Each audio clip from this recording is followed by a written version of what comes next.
धन्वन्तरिमादिदेवम् सुरासुरैर्वन्दितपादपद्मम् लोके जरारुभयमृत्युनाशनम् दातारमीशं विविधौषधीनां शङ्खं चक्रं जलौकां दधतं मृतघटं चारुदोर्भिश्चतुर्भिः सूक्ष्मस्वच्छातिरुद्यं शुकपरिविलसन् मौलिमम्भोजनेत्रम् कालाम्भोदोज्ज्वलाङ्गं कटितटविलसच्चारुपीताम्बराढ्यं वन्दे धन्वन्तरीतं निखिलगदवन् प्रौढदावाग्निलीलं प्रौढदावाग्निलीलं प्रौढदावाग्निलीलम्।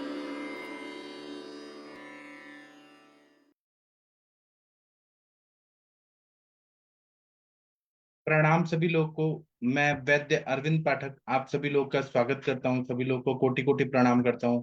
आइए आज हम लोग क्लिनिकल संभाषा शुरू करते हैं। आप सबके सब भारत के सर्वश्रेष्ठ चिकित्सक लोग हैं, सभी को मैं प्रणाम करता हूं। और हम यहाँ पर क्लिनिकल संभाषा शुरू करते हैं। यहाँ पर मैं अभी थोड़ा मलावरोध पे बात करूंगा। आजकल ना कॉन्स्टिपेशन की प्रॉब्लम बहुत ज्यादा हो गई है, लोगों का पेट साफ नहीं होता है। तो हम लोग अगर विचार करते हैं, एक मिनट रुकिए, हम लोग विचार करते हैं कि ऐसे पेशेंट आजकल क्यों मिल रहे हैं। तो उसका पहले हमें हेतु देखना पड़ता है, निदान पंचक देखना पड़ता है। तो निदान में किस वजह से कॉन्स्टिपेशन हो रहा है, मलावरोध हो रहा है, पूर्व कर्म क्या, पूर्व रूप क्या है, उसके रूप क्या है, उपशय अनुपशय क्या है, संप्राप्ति कैसी है। तो हेतु क्या है, हेतु समझने की जरूरत होती है। और मलावरोध है तो मलबद्धता है, मलावरोध है, गैस है, आधमान है, ये सब। और आहार और विहार में क्या परिवर्तन आया है जिसकी वजह से ये हुआ है। तो हेतु का मतलब होता है कारण। कोई भी घटना हुई है, कोई भी कार्य हुआ है तो उसका कुछ ना कुछ कारण होता है। कार्य कारण भाव हम लोगों ने पढ़ा हुआ है। तो अब ऐसा देखा जाए कि मलावरोध हो रहा है तो इसका मतलब है कि अजीर्ण एक कारण हो सकता है। और हम लोग जब अजीर्ण है, खाना पचा नहीं है और तब भी खाना खा रहे हैं, इंसान अजीर्णाशन कर रहा है, तो हमें हेतु समझ आया तो हम संक्षिप्त क्रिया को निदान परिवर्जनम ऐसा मानते हैं। तो हम अजीर्ण की चिकित्सा कराते हैं। तो जैसे कि हम लोग देखते हैं कि बारिश में भीगने से प्रतिशय होता है। तो जब तक ये बारिश में नहीं भीगेगा इंसान तो उसको सर्दी नहीं होगा। ये एक हेतु हमें मिलता है। तो इसलिए हेतु बंद करना बहुत जरूरी होता है। तो इसी तरह से हमें मलावरोध का क्या हेतु है वह देखना चाहिए। ऐसे हेतु पे हम बात करें तो अगर कोई धूप में घूम रहा है, बिना टोपी पहने, कैप पहने, या कुछ ऐसे पगड़ी वगैरह डाले, सिर को बिना ढके, सिर गर्मी के टाइम पे घूम रहा है, तो उससे क्या होगा, उसको हेडेक होगा, मतलब सर दर्द होगा। अगर ठंडी हवा लग रही है, एसी में दिन भर रह रहा है और एसी का बहुत ज्यादा ठंडा में रह रहा है और सो गया, तो उसका सर दर्द होता है। तो ज्यादा गर्मी की वजह से भी सर दर्द होता है, ज्यादा ठंडी से भी सर दर्द होता है। या फिर ठंडी में, ठंडी का सीजन है और ठंडे पानी से नहाने से सर दर्द होता है। या फिर पहला जो सर दर्द है वो अगर हम देखें जो गर्मी की वजह से हो रहा है तो वो पित्त दोष के दृष्टि की वजह से हो रहा है। और दूसरा ठंडी में अगर सो रहा है इंसान या ठंडे पानी में नहा रहा है, ठंडे में, ठंडा सीजन है और ठंडे पानी में नहा रहा है, तो वात दोष के प्रकोप से होने वाला है। तो दोनों में थोड़ा डिफरेंस रहता है। पित्त के वजह से जो सर दर्द होता है, माइग्रेन या सर दर्द होता है, उसमें पित्त के दोष के विरुद्ध शीत गुण के उपचार से फायदा होता है। और जो कफ और वात की वजह से, जो ठंडी के वजह से, ठंडी हवा लगने की वजह से सर दर्द हो रहा है, उसमें हमें उष्ण चिकित्सा से, तो ये उपशय अनुपशय दो सर दर्द है, लेकिन दोनों में कंडीशन अलग है और चिकित्सा भी अलग होती है। और दूसरा रोग प्रतिबंधक कुछ कारणों का उपयोग भी होता है। जैसे कि अगर किसी ने बहुत ज्यादा खीर खाया या कुछ ऐसे चीजें खाई जिससे इन्फेक्शन हो गया और उसको लूज मोशन हो रहा है, तो उसको वो चीजें सूट नहीं कर रही हैं। खीर भी खा रहा है, वो पुराना खीर खा रहा है, फ्रेश नहीं, पुराना खीर खा रहा है, तो वो हेतु बंद कर दिया। इसी तरह से मलावरोध जब हो रहा है, कॉन्स्टिपेशन हो रहा है, तो मल मतलब क्या होता है कि गुद मार्ग से जिसका उत्सर्जन किया जाता है उसको मल कहते हैं। वास्तविक रूप से देखिए तो आयुर्वेद में स्वेद, मूत्र और पुरुष, ये तीन मल कहा है, लेकिन मलावरोध जब कहा है तो मल का अवरोध यही बोला है, पुरुषावरोध नहीं बोलते, मलावरोध ज्यादातर कॉमनली बोला जाता है। तो शरीर को जो त्याज्य है, जो शरीर नहीं एब्सॉर्ब कर सकती है, उसको निकालने का काम करती है, और वो भी कौन करता है, तो अपान वायु करता है। तो मल भी जो है शरीर में, दोष धातु मलामुलम ही शरीरम में ऐसे बोलते हैं, तो मल भी शरीर का आधारभूत है, यह पुरुष धरा कला है, अस्थि धरा कला बल का आधान करता है, तो वो भी चाहिए हमें। मल कुछ चाहिए भी और कुछ विसर्जन के लिए भी चाहिए, तो योग्य प्रमाण में निर्माण होना, योग्य प्रमाण में मल का विसर्जन बाहर निकलना बहुत अत्यावश्यक रहता है। अगर मल जल्दी निकल गया तो वो भी ठीक नहीं है। उल्टा हम राज्यक्षमा में मल की रक्षा करते हैं, क्योंकि मल से ही बल रहता है। तो और अगर मल ज्यादा संचित हुआ शरीर में, ज्यादा दिन तक रहा और विसर्जन नहीं हुआ, तो वह मल का प्रमाण मलाशय में बढ़ते जाएगा, तो उसमें अवरोध उत्पन्न हो जाएगा, तो उसको अवरोध होता है, इसलिए उसको मलावरोध कहते हैं। मलावरोध अगर देखें तो मल प्रवृत्ति साफ ना होना, मतलब जाके है और पूरा इवैक्यूएट नहीं हो रहा, इसको भी मलावरोध कहते हैं। मल प्रवृत्ति बिल्कुल भी नहीं होना, पूरा बंद हो गया, पूरा एकदम टाइट हो गया, कुछ भी नहीं हुआ, इसको भी मलावरोध बोलते हैं। मल तैयार हो रहा है लेकिन बाहर निकलते टाइम रुकावट आ रही है, और उसको बवासीर हुआ है, मतलब पाइल्स हुआ है, और उसके वजह से वो निकल नहीं पा रहा है। या गर्भिणी में गर्भ का भार इतना ज्यादा है कि मल संचय ज्यादा होने से प्रेग्नेंट लेडी को पेट साफ नहीं हो रहा है, इसको भी मलावरोध कहेंगे। या मल बहुत कम बन रहा है, कम बनने की वजह से मलावरोध हो रहा है। ऐसी चीजें खाई जा रही हैं, चॉकलेट और मतलब ऐसे ब्रेड और बिस्किट और चॉकलेट, ऐसी चीजें खा रही हैं, खाई जा रही है, जिससे मल कम बन रहा है। तो विशेष रूप से जब हम गुद द्वार से जो बाहर निकलना चाहिए मल, वो नहीं निकल पा रहे या कम बन रहे, तो उसको मलावरोध ऐसा दिखता है। अन्न का पचन होने से ही सार किट विभाजन होता है, सार भाग बॉडी ऑब्जर्व करती है, किट भाग निकालती है, तो मल उसी टाइम तैयार होता है। अगर यह व्यवस्थित हो रहा है तो मल प्रवृत्ति योग्य रूप से होगा। अगर व्यवस्थित पचन नहीं हो रहा है कोई भी कारण से, योग्य तैयार ही नहीं हो रहा है, या मल को अलग तरीके से निकालना पड़ रहा है कि हम कुछ मेडिसिन दे रहे हैं, लैक्सेटिव दे रहे हैं, तो वो तो प्रक्रिया नॉर्मल नहीं हो रही है। और जो पेरिस्टाल्टिक मूवमेंट है, मल को बाहर बाहर अंदर अंदर उसका मूवमेंट हो गया, आगे आगे ढकेलने की प्रक्रिया, वह न होना, ये सब मतलब वात दोष है वहां। वात दोष ही सब काम करता है, अपान वायु ही काम करता है। अगर वायु ही बिगड़ा हुआ है तो वो मल को आगे आगे ढकेलेगा भी नहीं, मल संचित होगा और बहुत सारी व्याधियां होंगी और गैस वगैरह होगा।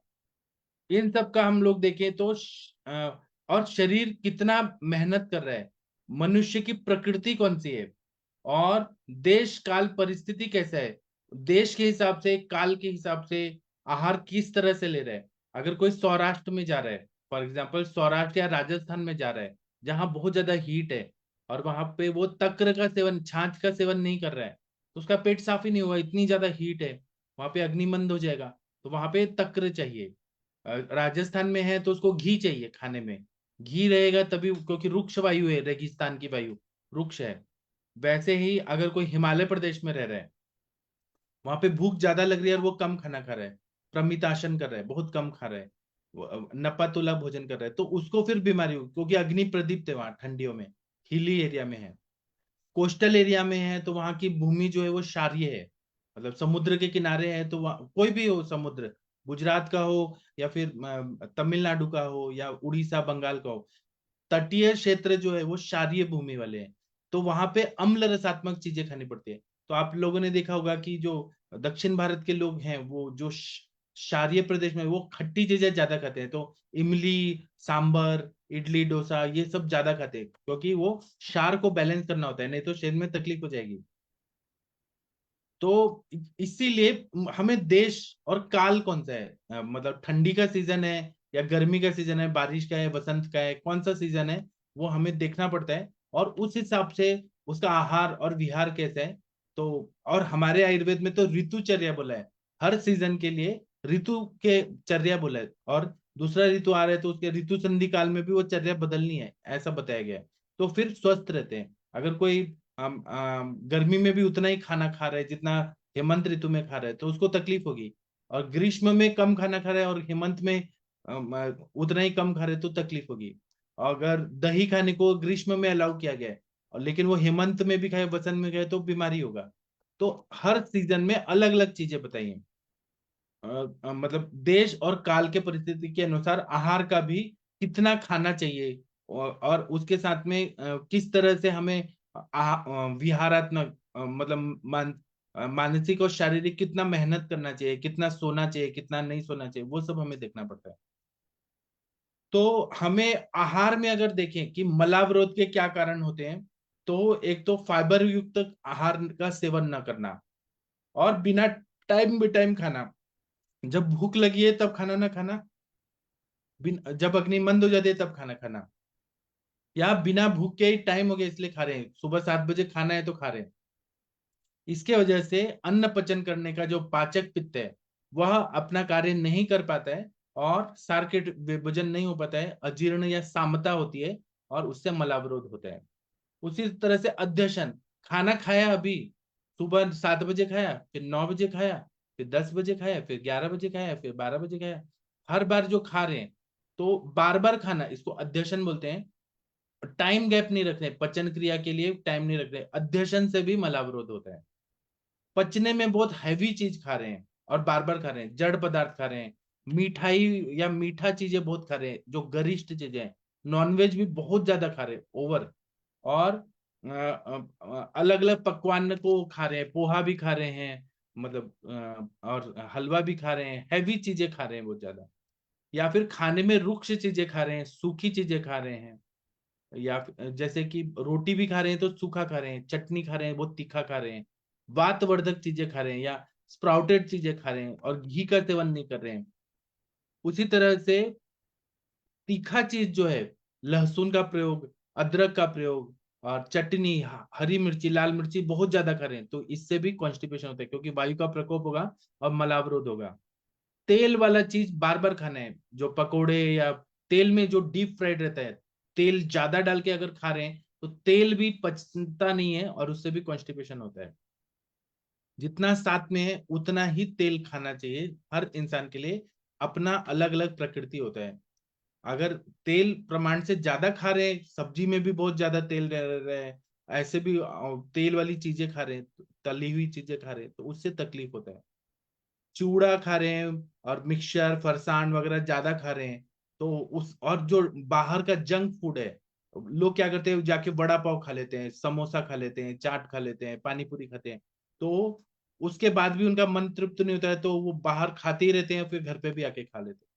तो ये जंक फूड रहता है वो, पिज्जा बर्गर वगैरह, जो वो पचने में बहुत हैवी रहता है, उससे भी कॉन्स्टिपेशन होता है। तो और दूसरा क्या है कि बहुत ज्यादा उष्ण पदार्थों का सेवन, अभी गर्मी का टाइम है और कोई बहुत मसालेदार बिरयानी खा रहा है बहुत ज्यादा मसाले डाल के, तो वह भी कॉन्स्टिपेशन करता है। या मसालेदार पदार्थ खा रहा है और मतलब ऐसी चीजें खा रहे हैं जो शरीर को साथ में नहीं है, और वो खा रहा है आवश्यकता पे, जितना आवश्यकता है उससे कम खा रहा है। बॉडी को रिक्वायरमेंट है कि हमें चाहिए, भूख लग रही है लेकिन कम खा रहा है, और क्योंकि डाइटिंग करें, वो भी गलत है। या बार बार सुपारी का सेवन कर रहे हैं, जो लोग खाते हैं ना खर्रा, या फिर गुटखा, या जो मुंह में डाल के दिन भर खाते रहते हैं, तो मतलब वो जो है ना, जर्दा हो गया, जो सुपारी वाली चीजें हैं, तंबाकू गुटखा तो होता ही है, लेकिन सुपारी का सेवन कषाय रसात्मक है, वायु का प्रकोप करता है। या जामुन का सेवन बहुत ज्यादा कर रहे हैं, या कषाय रसात्मक, और पानी कम पी रहे हैं, प्यास लग रही है लेकिन पानी कम पी रहे हैं, या दूषित पानी पी रहे हैं, या बार बार चाय पी रहे हैं दिन भर, और या कॉफी पी रहे हैं, उनको कॉन्स्टिपेशन होता है। और अलग अलग पानी पी रहे हैं, ट्रैवलिंग कर रहे हैं तो नल का भी पानी पी रहे हैं, बावड़ी का भी पानी पी रहे हैं, कुएं का भी पी रहे हैं, तालाब का भी पी रहे हैं, और बिस्लरी का भी पी रहे हैं, और बिस्लरी का पानी सड़ा हुआ पानी रहता है, वो फ्रेश पानी तो रहता नहीं है, वो भी पानी पी रहे हैं, खारा पानी भी पी रहे हैं, अलग अलग पानी पी रहे हैं, या भांग या अफू का सेवन कर रहे हैं, या अगर जायफल ले रहे हैं, कुटज का प्रमाण, कुटज अभी लोग क्या करते हैं कि ये मतलब लूज मोशन का तकलीफ या अल्सरेटिव कोलाइटिस है तो कुटज घन परपटी, कुटजारिस्ट, कुटज कुटज के कल्प ज्यादा दे देते हैं वैद्य लोग, उससे भी कॉन्स्टिपेशन होता है। या बार बार रेचक औषधियां ले रहे हैं, जैसे ड्राई त्रिफला का चूर्ण रोज ले रहे हैं, या फिर त्रिवितलेहम ले रहे हैं, अविपत्ति का चूर्ण ले रहे हैं, जो बार बार लिया जा रहा है रेचक औषधियां, उसके वजह से भी कॉन्स्टिपेशन, वो पूरा एरिया जो है पकवाश है, वहां पे मज्जा का मल जो स्नेह रहता है, जो कोटिंग करते हैं इंटेस्टाइन में, जो म्यूकोजल मेम्ब्रेन रहता है ना अंदर का, म्यूकोजल सब म्यूकोजल, वहां पे मज्जा का मल स्नेह रहता है। अगर बार बार लेक्सेटिव लेंगे, लेक्सेटिव लेके ही पेट साफ कर रहे हैं, तो वो पूरा स्नेह निकल जाता है, तो पूरा इंटेस्टाइन ड्राई हो जाता है। तो उससे कितना भी लेक्सेटिव लेंगे पेट साफ ही नहीं होता है, फिर साबुन के पानी से निकालना पड़ता है, लेकिन उससे बहुत हार्ट को तकलीफ होती है। बिना एनीमा के होगा नहीं, सपोसिटरी के होगा नहीं, तो ये गलत है। हम लोग तेल का बस्ती देके सॉफ्ट करते हैं। तो ये भी चीजें जो है रेचक औषधियां ले रहे हैं, या अग्निमांद्य अगर बहुत है, उसके वजह से भी मलावरुद्ध रहता है। बिहार में अगर देखेंगे तो कॉन्स्टिपेशन क्यों होता है, तो एक्सरसाइज न करना या रात्रि जागरण करना। लोग को आजकल क्या है, रील्स देखने का बहुत मजा आता है, अलग अलग हीरोइंस का, अलग अलग जो स्टार्स होते हैं, इंस्टाग्राम के स्टार्स, पहले टिकटॉक स्टार्स होते थे, अभी टिकटॉक बंद कर दिया मोदी जी ने। तो उनका रील्स देखना, उनका जो भी वो कुछ सेकंड के लिए, कुछ मिनटों के लिए दिखाते हैं, वो दिखते रहना, दिखते रहना। तो रात्रि जागरण बहुत हो रहा है व्हाट्सअप इंस्टाग्राम इसे चैटिंग में, तो नींद पूरी नहीं होना, ये भी कॉन्स्टिपेशन का कारण होता है।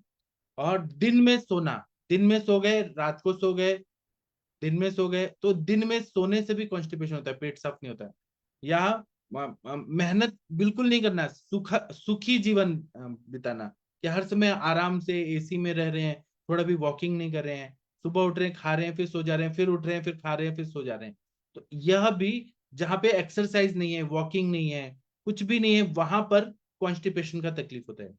या अति मैथुन करना, या अगर मैथुन नहीं भी कर रहे हैं तो पॉर्न वीडियोस बहुत देख रहे हैं और शुक्र का क्षय बहुत ज्यादा कर रहे हैं, काम अवस्था में बहुत है, काम शोक भयाद वायु, काम में, भय में और शोक में बहुत ज्यादा रह रहे हैं, तो इसके वजह से भी वायु का प्रकोप होके और कॉन्स्टिपेशन होता है। या अति चिंता कर रहे हैं, चिंता बहुत ज्यादा होने से पचता नहीं है खाना, मज्जा धरा कला दूषित हो रही है तो पित्त धरा कला भी दूषित, इससे भी कॉन्स्टिपेशन होता है। या बार बार ट्रैवलिंग करना, मतलब जो लोग जैसे महाराष्ट्र में आप देखेंगे तो लोग बॉम्बे पुणे बहुत करते हैं, रात की नींद पूरी नहीं होती और भगदौड़ बहुत करते हैं। या लोकल ट्रेन में बहुत, आप मुंबई में आके देखिए, लोग भागते रहते हैं, टाइम ही नहीं है। तो वहां पे कॉन्स्टिपेशन की बहुत तकलीफ, जो ज्यादा ट्रैवलिंग करते हैं, अब वो बाइक से हो सकता है, बस से हो सकता है, ट्रेन से हो सकता है, मेट्रो से हो सकता है, एरोप्लेन से हो सकता है, जो ज्यादा प्रवास करते हैं उनको ये प्रॉब्लम रहती है। एक तो प्रवास वायु का प्रकोपक है, और वेगावरोध करना, मतलब प्रेशर आया है लेकिन हम जा नहीं सकते हैं, क्योंकि भीड़ भाड़ है, ट्रेन में ट्रैवल कर रहे हैं।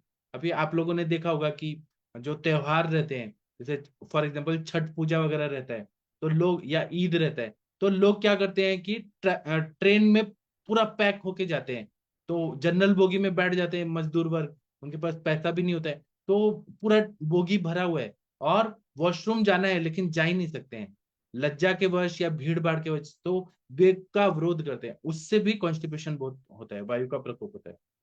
या क्या करना है कि ऐसा बैठने वाला व्यवसाय करना, सिटिंग जॉब है, मतलब या तो मीटिंग हो रही है या लैपटॉप पे बैठे हैं दिन भर, मतलब बैठने वाला जो काम रहता है ना, उससे कॉन्स्टिपेशन बहुत ज्यादा होता है।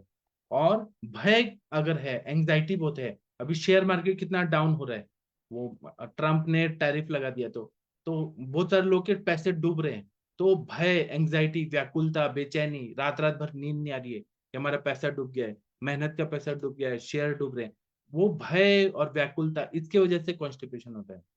तो हमें और क्या होता है कि अनुकूल हवा नहीं मिल रहा है, रूम में बंद रह रहे हैं, एसी में रह रहे हैं, कूलर लगा के रह रहे हैं, लेकिन शुद्ध हवा नहीं मिल रहा है, पानी अच्छा नहीं मिल रहा है, इसके वजह से भी मलावरोध हो सकता है।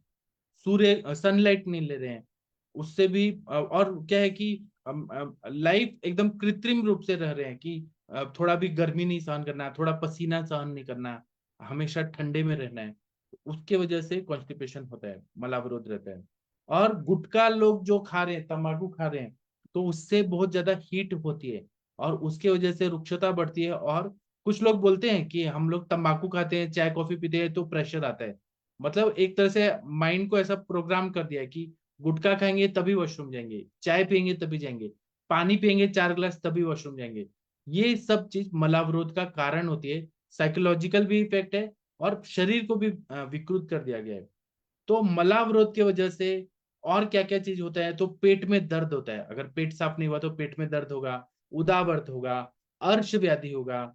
बहुत जोर लगा के अगर निकालना चाहेंगे तो गुद भ्रंश होगा, वहां पे छिल जाएगा, कट जाएगा तो परिकर्तिका फिशर हो जाएगा। या फिर वृद्धि रोग जो बोला गया है, मतलब हाइड्रोसिल जैसे कंडीशन वो हो सकता है। या फिर हर्निया हो सकता है, या आंत्रावरोध हो सकता है। अम्ल पित्त ऊर्ध्व या अधो अम्ल पित्त हो सकता है। रक्त पित्त भी हो सकता है, रक्त और पित्त की दृष्टि हो सकती है, बॉडी में हीट बढ़ गया तो। अगर हीट नहीं निकल रहा है तो ब्लीडिंग पाइल्स भी हो सकता है। फिर कष्टार्तव हो सकता है। अगर पेट साफ नहीं हो रहा है तो डिसमेनोरिया जो बोलते हैं, पेनफुल मेंसेस, वो हो सकता है। हेडेक हो सकता है, निद्रा नाश हो सकता है, वात विकार हो सकते हैं। तो ये मलावरोध जो है ये बहुत ही खतरनाक होता है। एक बीरबल और अकबर की कहानी बताता हूँ कि एक बार क्या था कि अकबर जो थे ना, वो बीरबल से पूछते हैं कि बीरबल, तुम बताओ कि तुम मुझे कितना प्यार करते हो। मैं राजा हूँ, देश का राजा हूँ, तुम मुझे बताओ तुम मुझे कितना प्यार करते हो।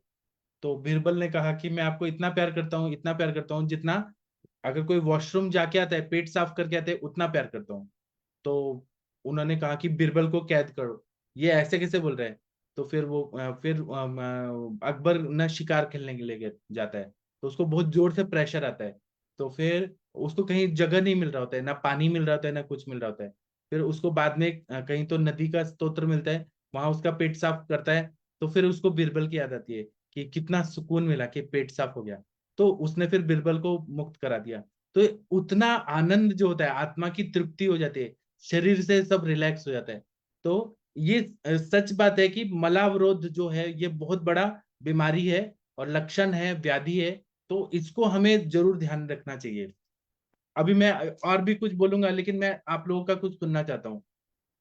डॉक्टर दिलकश मैडम जी, आपके पास ऐसे पेशेंट आती होंगी जिनका इनफर्टिलिटी है, तो उनका हिस्ट्री में मलावरोध होना ये आपको मिलता है क्या? मतलब कॉन्स्टिपेशन है, वेगावरोध किया है, दिलकश मैडम। जी सर, नमस्ते। हाँ, आप बताइए इस बारे में आपका क्या अनुभव है? सर, ऐसे पेशेंट बहुत कम मिलते हैं वैसे।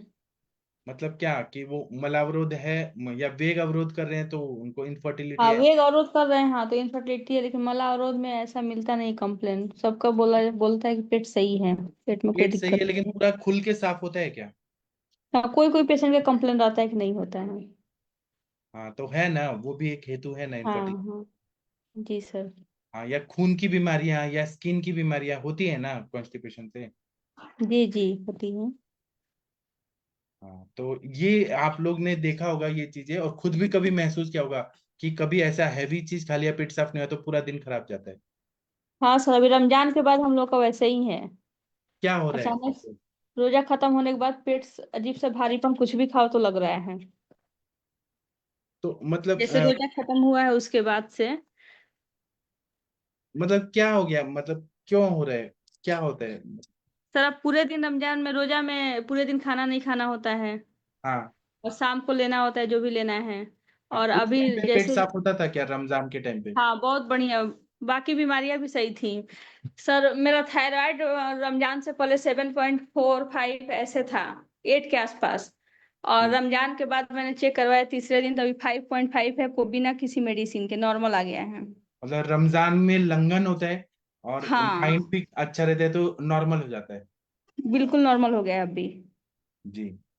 और ये अभी वही फिर ईद के बाद खाना वाना हेवी हो रहा है, तो वही पेट सही नहीं रह रहा है, भारीपन हो जा रहा है, कॉन्स्टिपेशन कभी तो कभी कम कुछ। खाइए। आपके बिहार में तो बहुत गर्म हवा चल रही होगी, लू चल रहा होगा। नहीं सर, कल बारिश हुई है बहुत ज्यादा मेरे यहाँ।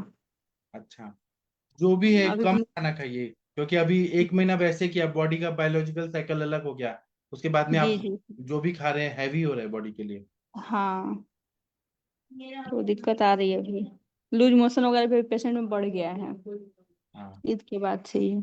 हाँ, अग्नि मंद हो जाता है ना, अग्नि अलग जी तरह से काम करता है। जी। जी सर। और चरक संहिता में क्या बताया है, कटु अवस्था पाक जो है, वो क्या बोला है, पक्वाशयम तो प्राप्तस्य शोषमाणस्य वहनिना परिपिंडित पक्वस्थ वायु सत कटु भावता।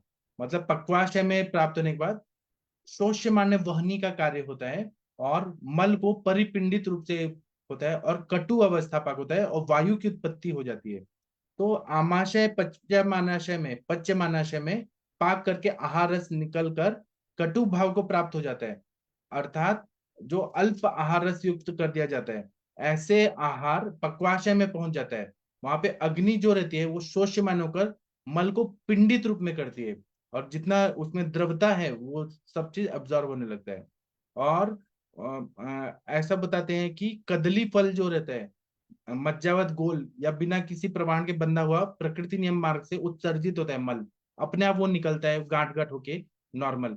और हमारे सर बताते हैं कि मल जो है, पका हुआ जो केला होता है उस तरह के कंसिस्टेंसी से निकलना चाहिए, ना पतला होना चाहिए ना हार्ड होना चाहिए। केला जैसा रहता है ना, आप छिलका निकाल के देखते हैं पका हुआ नॉर्मल, वैसा मल निकलना चाहिए, तब मतलब पचन क्रिया अच्छी हो रही है। उसी तरह से वर्तमान काल में इतना व्यस्तमय जीवन है, इतना हेक्टिक लाइफ है, इतना कंपटीशन है, मतलब जीवनोपार्जन के लिए बहुत मेहनत करनी पड़ती है तब थोड़ा पैसा मिलता है। तो मानव जीवन में वेग धारण एक स्वाभाविक प्रज्ञापराध हो जाता है। वेग विधारण करने से मलोत्सर्जन के प्रकृति नियम काल का उल्लंघन किया जाता है। प्रेशर आया है, लेकिन हम जा नहीं सकते हैं, क्योंकि हमारा लाइफ ऐसा है, हमारा काम वैसा है कि हम तो मल को रोक देते हैं।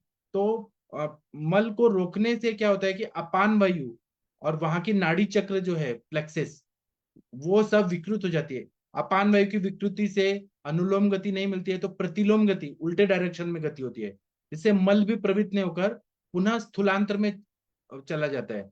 और वहां की कला जो है पुरुष धरा कला, वहां पे मल का अवशिष्ट जलियांश शोषण होता है, और मल जो है वो सूखने लगता है, शुष्क हो जाता है या बंधित हो जाता है, और मल स्वरूप उसकी सम्यक प्रवृत्ति नहीं होती है। इसी को मलावरोध कहते हैं।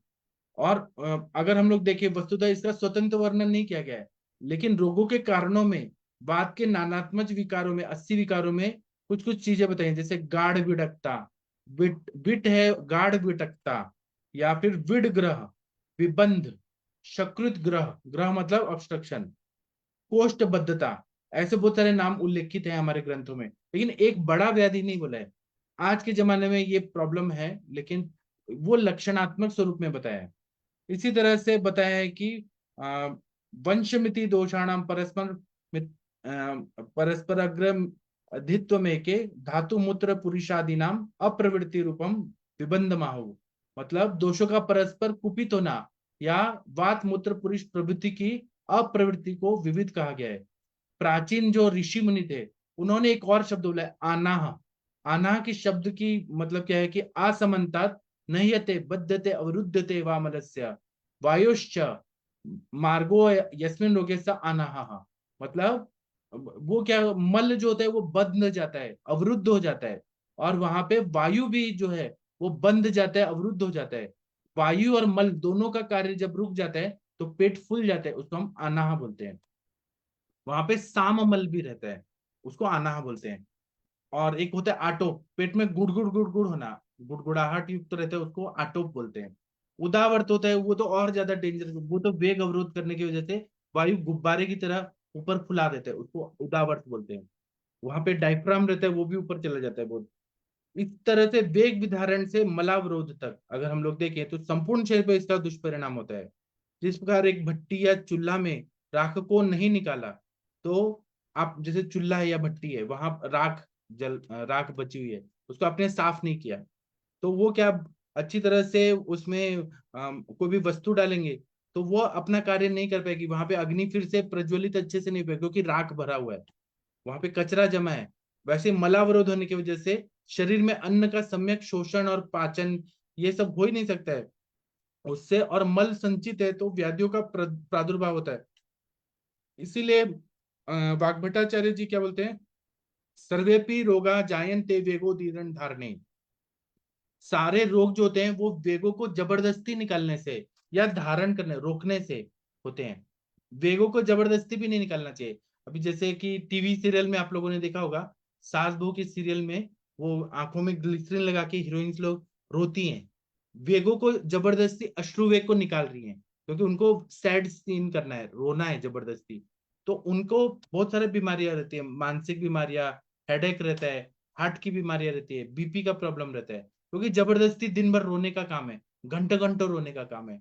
तो ये अश्रु वेग को उदीरण करना, या मेरे पास कुछ ऐसे पेशेंट आई थी जो टीवी सीरियल में काम करती हैं, उनको फिगर मेंटेन करने के लिए वो खाना पीना खा के और उंगली डाल के उल्टी कर देती हैं। तो फिगर मेंटेन रखना कि कम खाना जाए, लेकिन खाएंगे भरपेट। तो उल्टी का वेग भी जबरदस्ती निकालना, उदीरण करना, ये भी वायु का है, मतलब वायु का प्रकोप करता है। निद्रा भी है, तो नींद नहीं आ रही तब भी जबरदस्ती सोने का कोशिश कर रहे हैं, तो वह भी, जहां पर भी उदीरण हो रहा है तो वायु का प्रकोप होता है। मल आ नहीं रहा है लेकिन जबरदस्ती निकालने का कुंथन किया जा रहा है, वो भी रोग उत्पन्न करने का कारण होता है। वर्षा मैडम आप कुछ बोलना चाह रही हैं, आपने अनम्यूट किया है। तो चरक नहीं नहीं, संहिता सॉरी, क्या, हाँ, चरक संहिता गलती में, कर। हाँ, राज्यक्षमा में वेग विधारण जन्य संप्राप्ति बताए 4 हेतुओं में, अति साहस बताया है, वेग विधारण, विषमाशन और क्षय, 4 हेतु में वेग विधारण को बहुत ज्यादा महत्व दिया है चरक संहिता में। तो ऐसा बोलते हैं कि संधारणता वायु प्रकोपम आपद्यते, वेग विधारण से वायु का प्रकोप होता है। आप मल वेग, मूत्र वेग, पुरुष वेग, उसके बाद में उल्टी प्यास, प्यास का वेग रोक रहे हैं, उल्टी का वेग रोक रहे हैं, खाने का भूख का वेग रोक रहे हैं, छींक का वेग रोक रहे हैं, उद्गार का वेग रोक रहे हैं, श्रम श्वास का रोक रहे हैं। तो सभी वो रोगा जायन्ते वेगोदीरण, सर्वेपि रोगा जायन्ते वेगोदीरण धारणे, ये आयुर्वेद का बेसिक कॉन्सेप्ट है। ये आपको हर पेशेंट से पूछना है। आप जैसे कि भूख लग रही है कि नहीं सब पूछते हैं, लेकिन वेग भी धारण कर रहे हैं कि नहीं वो पूछना है। मैं एक सर के पास जाता था 2001 में, तो एक पेशेंट थे, उनको इतना हेडेक होता था, इतना हेडेक होता था, तो मेरे सर ने उनको सब दवाइयां दिया, गोदंती भस्म दिया, फिर उसके बाद में शिरशूलादि वज्र रस दिया, वमन करा दिया, विरेचन करा दिया, बस्ती करा दिया, नस्य करा दिया, लेकिन उनका कुछ हेतु समझ नहीं आ रहा था। वो शायद बता भी नहीं रहे थे कि उनको हेडेक क्यों हो रहा है।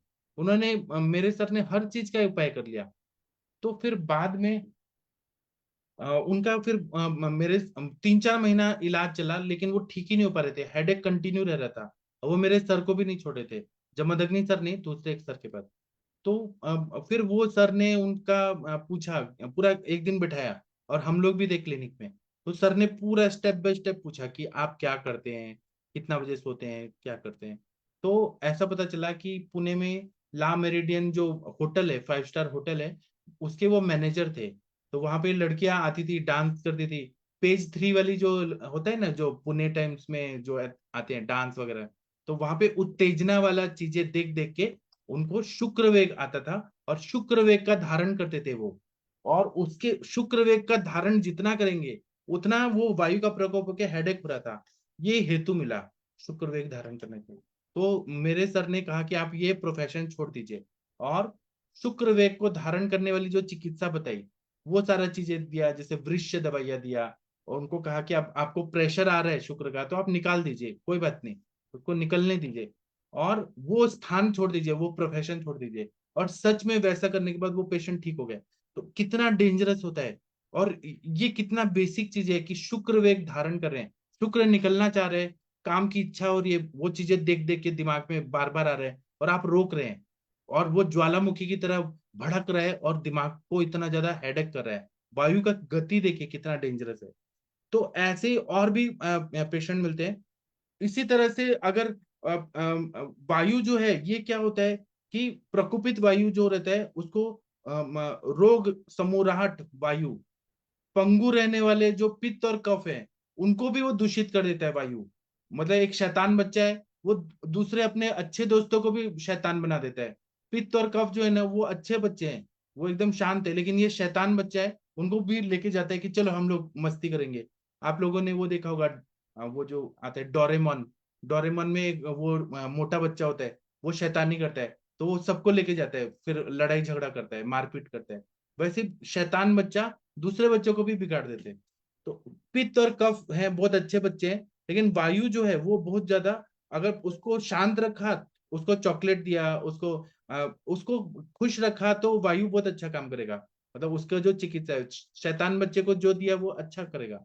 लेकिन अगर उसके मन के विपरीत हुआ, यहाँ पे हेतु सेवन हुआ, तो वो दूसरे दोषों को भी बिगाड़ेगा। तो ये शरीर के अलग अलग अंग प्रत्यंगों में स्थान संचय करके विभिन्न प्रकार की व्याधियों को प्रादुर्भाव कर देता है। प्रविध वायु अनुलोमन गति से न होने की वजह से मलाशय में जो मल की रुकावट होती है, उससे और वायु प्रकोपित होता है, और मलाशय और मूत्राशय और जो भी गर्भाशय, स्त्रियों का गर्भाशय, वहां पे दबाव डालता है, और मूत्राशय में भी पीड़ा का अनुभव करता है। वात ऊपर जाके आधमा नाटोप कर देता है, जिससे उदर में वेदना होती है, हृदय में वेदना होती है, क्योंकि वेग का अवरोध हो रहा है, मल साफ नहीं हो रहा है, तो हार्ट में भी पेन होने लगता है। हार्ट में पाल्पिटेशन, मरमर होने लगा, रिगर्जिटेशन, बॉल जो है वो सूखने लगते हैं, रिगर्जिटेशन होने लगेगा, फिब्रिलेशन होने लगेगा। बहुत सारे हार्ट के पेशेंट में आप हेतु देखेंगे, बहुत सालों तक वेगा अवरोध किया हुआ है, ऐसा हृदय के रोगी में आप देखेगा। या फिर टेंशन लिया है, स्ट्रेस लिया है, वायु का प्रकोप होता है तो हार्ट की बीमारियां होती है। उसी तरह से ऊर्ध्व गति करेगा तो सर दर्द करेगा, और कॉन्स्टिपेशन के वजह से कभी कभी मुख से पुरुष की प्रवृत्ति होती है, ऐसा ग्रंथों में बताया है, और दिखता भी है। अपान वायु भी मिश्रित होता है, तो जो अंदर से हवा निकल रही है वो पुरुष के समान गंध वाला होता है। बहुत बार आप लोगों ने हॉस्पिटल में देखा होगा कि बहुत कॉन्स्टिपेटेड पेशेंट है, और वो हमारे सामने बैठा है ना, तो उससे उसके मुंह से उसने ब्रश किया है, सब मुंह धोया है, लेकिन तब भी आता है तो मल की तरह उसका अंदर से वो निकल रहा है, ढकार निकल रहा है। बोलते टाइम ऐसे लगता है कि गंदा लैट्रिन है, मतलब मल है। क्यों? क्योंकि कॉन्स्टिपेशन की हिस्ट्री है। अपान वायु ऊपर की तरफ से निकलता है, और पुरुष के गंध वाला उसका अंदर से पूरा निकलता है। इसके अतिरिक्त आलस्य, क्लम, पिंडिकोद्वेष्टन होगा, मतलब पैर में स्पाजम आएगा, नस पे नस चढ़ेगा। अब चिकित्सा क्या करना है?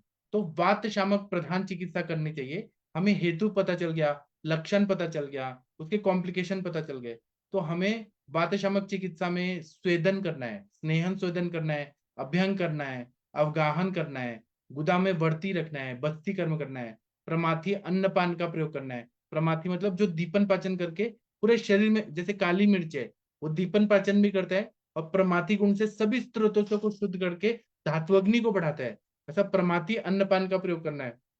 और संक्षिप्त क्रिया को निदान परिवर्जनम, जो निदान जिसके वजह से व्याधि हो रही है उसका परिवर्जन कर देना है। चिकित्सा का पहला स्टेप यही है कि निदान परिवर्जन, फिर बाद में दीपन पाचन लंघन जो भी है। और वेग विधारण का त्याग करना, पथ्य में सेंधा नमक का सेवन करना, और जितना देर तक बैठ रहे हैं, सिटिंग जॉब है वो त्याग देना है, ज्यादा चलने का या जर्नी का वो सब त्याग देना है। और पुराना जो चावल होता है उसका सेवन करना है, मुद्ग दाल का सेवन करना है, और हरितकी का सेवन करना है। हरितकी का भी आदत नहीं पड़ना चाहिए कि हरितकी ले रहे तभी पेट साफ हो।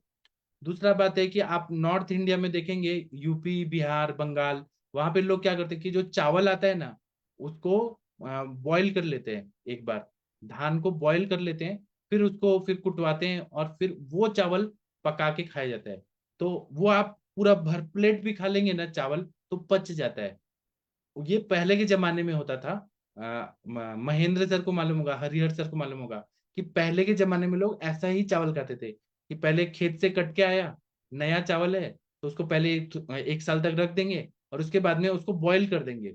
बॉईल करके उसका जितना अभिसंधि गुण है वो निकाल देंगे, और उसके बाद उसको कुटवाएंगे, और कुटने के बाद जो धान से चावल निकलेगा, उसका चावल, उसको उसीना चावल ऐसे बोला जाता था, जो बॉईल किया हुआ है, और उसको खाया जाता था ना, तो बहुत अच्छा था। अभी पॉलिश चावल आता है, वो विकृत होता है, और नया चावल खाया जाता है, तो वो पचने में बहुत हैवी रहता है, पचता ही नहीं है खाना, है ना। उसी तरह से दाल जो रहता था पहले के जमाने में, जो वो तसला में बनता था, तो वो क्या, ऊपर का जो पानी है ना वो निकाल दिया जाता था, जिसको अदहन बोलते थे, वो निकाल दिया जाता था, और फिर बाद में जो दाल बनता था वो सेवन किया जाता। आजकल प्रेशर कुकर का जमाना है, तो जो ऊपर का जो यूरिक एसिड बढ़ाने वाला तत्व है वो शरीर में जाता है, और दाल खाने से यूरिक एसिड बढ़ रहा है, पायरुविक एसिड बढ़ रहा है, और ज्वाइंट पेन बढ़ रहा है, क्योंकि जहर है वो दाल में जो होता है। तो वो निकाल देना बहुत सही रहता था। इसी तरह से पहले के जमाने में चावल बनता था ना, तो तसला में या मिट्टी के मटके में बनता था, तो मंड रहता था, तो वो मंड को निकाल के एक एक गिलास दिया जाता था चावल के साथ खाने में या बाद में। तो वो मंड जो होता है वो लघु और सुपाच्य अग्निवर्धक होता है, अग्नि दीपक होता है। तो मंड का सेवन भी बंद कर दिया गया है। तो ये भी विकृत आ गया, प्रेशर कुकर का जमाना आ गया है। इसी तरह से अगर इसकी उपेक्षा किया जाए, अग्नि अच्छा नहीं है, पेट साफ नहीं हो रहा है, कॉन्स्टिपेशन है, तो बवासीर होता है, अर्श होता है, गुल्म होता है, बदगुदोदर होता है, गंभीर से गंभीर सारी व्याधियां होने के चांसेस बढ़ जाते हैं। चलिए आप लोग कुछ बोलिए, प्लीज कुछ बोलिए प्लीज। डॉक्टर हरिहर सर आप कुछ बोलना चाहते हैं? आपके पास कॉन्स्टिपेशन, तनिका मैडम कुछ बोलिए। जी सर, प्रणाम सर। हाँ सर प्रणाम। कल मेरे पास एक बच्चा आया था, जी 10 साल का बच्चा था, पर उसकी मदर की कंप्लेन थी कि बच्चे को ना हेडेक बहुत होती है। जी तो बच्चे को जो हेडेक थी, मैंने फिर जब हिस्ट्री ली तो हिस्ट्री में ये था कि उसका विरुद्ध आहार था। रात को जब उसकी मम्मी उसको खाना देती थी, पहले तो सुबह भी जबरदस्ती, पहले तो एक सुबह उसका ब्रेकफास्ट ही दूध था, जबरदस्ती हाँ जब स्कूल जाना तो दूध पिला के ही भेजना है। फिर हाँ उसके बाद उसको परोठी वगैरह खानी है, उसने मतलब 7-8 बजे परोठी खाता था। फिर हाँ 11-11:30 बजे फिर उसकी मम्मी ने उसको डाल के कुछ ना कुछ ऐसे सैंडविच बर्गर कुछ ऐसा डाल के देती थी। और दोपहर में आके उसने खाना नहीं खाना, और शाम को फिर से दूध पीना, और रात को क्या करती थी कि खाने के साथ उसको मिल्क शेक दिया जाता था सर। हाँ सो यहाँ फिर उसको प्रॉब्लम हुई कि उसको 15-20 दिन पहले ना उसके स्टूल में ब्लड आना शुरू हुआ। पहले भी थोड़े 2-3 ड्रॉप्स गिरते हैं उसके ब्लड में, फिर उसका स्टूल आता है, फिर उसके ड्रॉप्स आते हैं।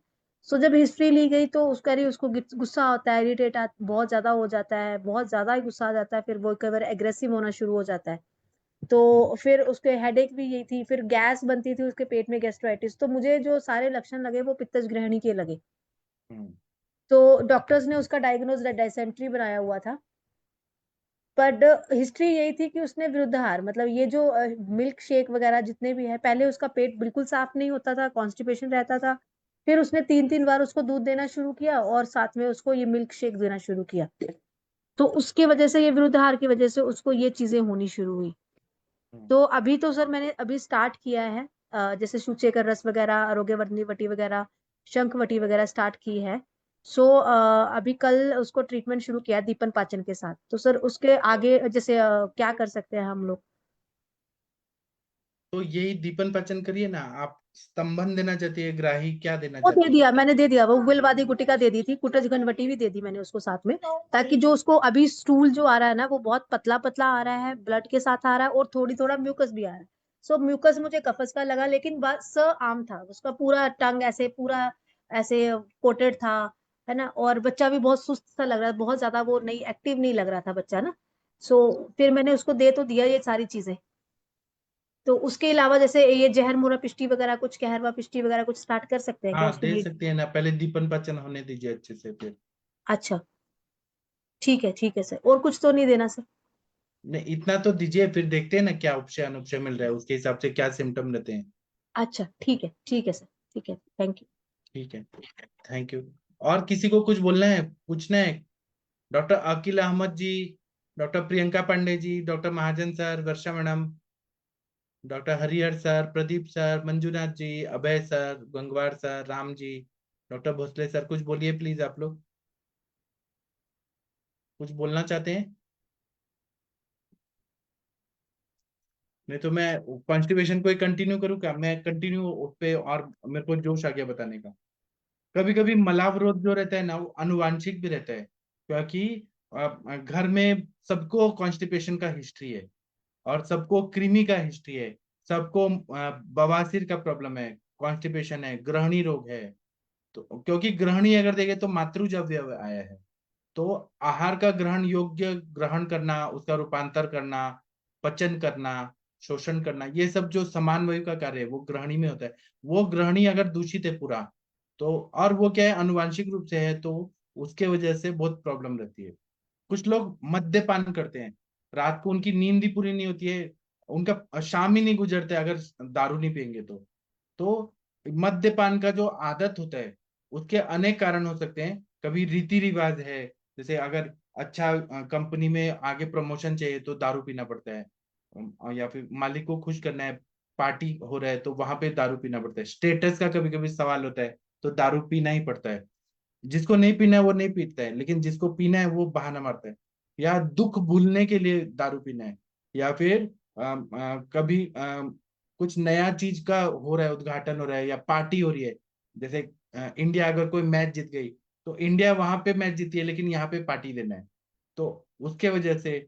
या मध्यम वर्गीय मध्यम मिडिल क्लास लोगों में, या जो विलासी जीवन वाले हैं, उनका एक लाइफ का एक पार्ट है दारू पीना, आप लोगों ने देखा होगा। या फिर जो मजदूरी करते हैं, जो लोग बहुत ज्यादा मेहनत करते हैं या गंदा काम करते हैं, जैसे ड्रेनेज लाइन का काम कर रहे हैं, या जो डॉक्टर लोग हैं जो सर्जरी कर रहे हैं दिन रात, गायनेक सर्जरी या नॉर्मल सर्जरी कर रहे हैं, वो से इरिटेट हो जाते हैं। या जो मॉर्चुरी में काम करते हैं जहाँ डेड बॉडी रहती है, वो घिन वाला काम होता है, वो देखने से दिमाग पे असर होता है, तकलीफ होती है, तो उसको बचने के लिए वो लोग दारू पीते हैं, अल्कोहल पीते हैं। तो या फिर मजदूरी करने वाले हैं, जो पत्थर उठाने वाले हैं, जो बहुत हार्ड वर्क करते हैं, उनका बॉडी में बहुत पेन होता है, तो वो मेडिसिन के रूप में वो अल्कोहल लेते हैं, उनको नींद अच्छी आती है, सुबह तक पेन और सब ठीक हो जाता है, फिर काम करना होता है। तो या फिर जो लोग मिल्स में काम करते हैं, फैक्ट्रीज में काम करते हैं, दिन रात बहुत काम रहता है, बहुत हैवी लोड रहता है, वो लोग अल्कोहल पीते हैं। कुछ लोग शौक से पीते हैं, कुछ लोग स्टेटस है कि हम डॉक्टर हो गए हैं, हम वकील हैं, हम पुलिस हैं, तो हम अल्कोहल पिए, वो स्टेटस होता है कि हमको पीना है, शौक होता है। तो या फिर सैनिक लोग जो रहते हैं आर्मी में, जो पेट्रोलिंग करते हैं बॉर्डर पे, तो उनको अल्कोहल दिया जाता है कि आप पियो, क्योंकि उनका काम वैसा रहता है कि उनको बहुत शारीरिक काम किया जाता है, बुद्धि का उपयोग कम लेकिन शारीरिक काम ज्यादा, जो लोग लोअर रैंक के लोग जो रहते हैं उनको। तो लेकिन ऐसा ये भी है कि पायलट को नहीं पीना है, मतलब जो जहाज उड़ाते हैं ना उनको दारू नहीं पीना है, उनके लिए अगर वो दारू पी के करेंगे और जहाज गिर जाएगा तो। लेकिन जो नॉर्मल लोग जो रहते हैं पेट्रोलिंग कर रहे हैं, मतलब बंदूक उठा के और बॉर्डर की रक्षा कर रहे हैं, तो उनको 12-12 घंटा काम कराना पड़ेगा रेगिस्तान में, तो उनका शरीर वैसा साथ देना चाहिए, इसलिए अल्कोहल पिलाया जाता है, उनको दिया जाता है कि आप पियो। अलग अलग प्रोफेशन की वजह से वो लोग पी रहे हैं। उसी तरह से उसके साथ में अल्कोहल लेने के साथ में जो आहार और विहार होता है वह भी कॉन्स्टिपेशन का कारण होता है। उसी तरह से शरीर में अब मध्य जो रहता है वो तीक्ष्ण रहता है, उष्ण रहता है, रुक्ष रहता है, अम्ल रहता है, मदकारी रहता है। और अम्ल अम्ल अम्ल बहुत ज्यादा खाने लेने से मदात्य होता है और शरीर में क्षार धर्मता बढ़ जाती है और आशुकारी होता है। तो ये महास्त्रोतस में बहुत ड्राइनेस लाता है। जो लोग अल्कोहल लेते हैं ना, अभी अल्कोहल लेने से लीवर में पहले तो फैटी लीवर होगा, फैट्स जमा होने लगेंगे, और फिर अल्कोहल लेंगे तो वो फैट्स जो जमा है वो लीवर के सेल्स को डैमेज करता है, पैरेन्काइमल सेल्स को। और फिर वहां पे फिर क्या होते हैं कि सेरोसिस, लीवर के वहां मतलब वो ड्राई होने लगता है, सेरोसिस होके लीवर पूरा डैमेज होता है। तो ये जो अल्कोहल है ना, ये लीवर को बहुत फेल कर देता है उसके कार्य को, क्योंकि रुक्षता लाता है बहुत ज्यादा, मल प्रवृत्ति कठिनता होती है, और शरीर में कृत्रिम रूप से फिर वो एंजाइम्स वगैरह खिलाया जाता है, प्रोबायोटिक खिलाया जाता है कि ये आप लो। तो मद्यपान जो है वह शरीर को नुकसान कर रहा है।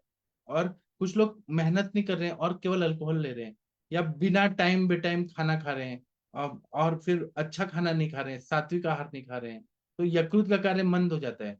अधिक मद्यपान करने से अग्नि मंद हो जाता है, यकृत को शोथ होता है, हिपेटाइटिस होता है, और फिर उसके वजह से फिर कामला हो जाता है, पांडु रोग होता है, उदर व्याधि होती है, शोथ हो जाता है। तो और फिर ये सब के वजह से, ये सारी बीमारियों की वजह से मलावरोध होने लगता है। तो मद्यपान से मलावरोध होने का जो चांसेस है वो ज्यादा बढ़ता है। यकृत में जो सरगुणात्मक पित्त है वह अच्छा काम नहीं कर, तो हमें मद्यपान की वजह से कॉन्स्टिपेशन हो रहा है, तो हमें वहां पे आरकवत, मनुका, यष्टि मधु, गुलाब कली ऐसे सौम्य औषधि देना है, और गोदुग्ध पे रखना है। तो उससे बहुत अच्छा फायदा, गोदुग्ध स्निग्ध भी है और पित्त शामक भी है, और मतलब वो हर चीज को बैलेंस करती है, जीवनीय भी है। तो हमें मद्यपान वाले पेशेंट में वो देखना चाहिए कि कॉन्स्टिपेशन है कि नहीं। अभी आप लोग कुछ बोलना चाहते हैं तो बोलिए, नहीं तो मैं और कभी तो बोलूंगा। कंटिन्यू में 1 घंटा बोल रहा हूँ ना। अभय सर आप कुछ बोलना चाहेंगे? Gangwar sir, Ram sir, Bhosle sir? नहीं, तो मैं अभी सेशन बंद कर देता हूँ। आप लोग खाना पीना खा के सो जाइए। शाम का 7 बजे का सेशन नहीं हो पाया, उसके लिए मैं क्षमा प्रार्थी हूँ। मैंने ये सब ऑन किया था, लेकिन वो लाइव ही नहीं हो पा रहा था फेसबुक पे, क्योंकि नेटवर्क इशू था। तो मैं अभी सेशन बंद करता हूँ। थैंक यू, प्रणाम सभी लोग को। अब हम सुबह मिलेंगे। सभी को थैंक यू।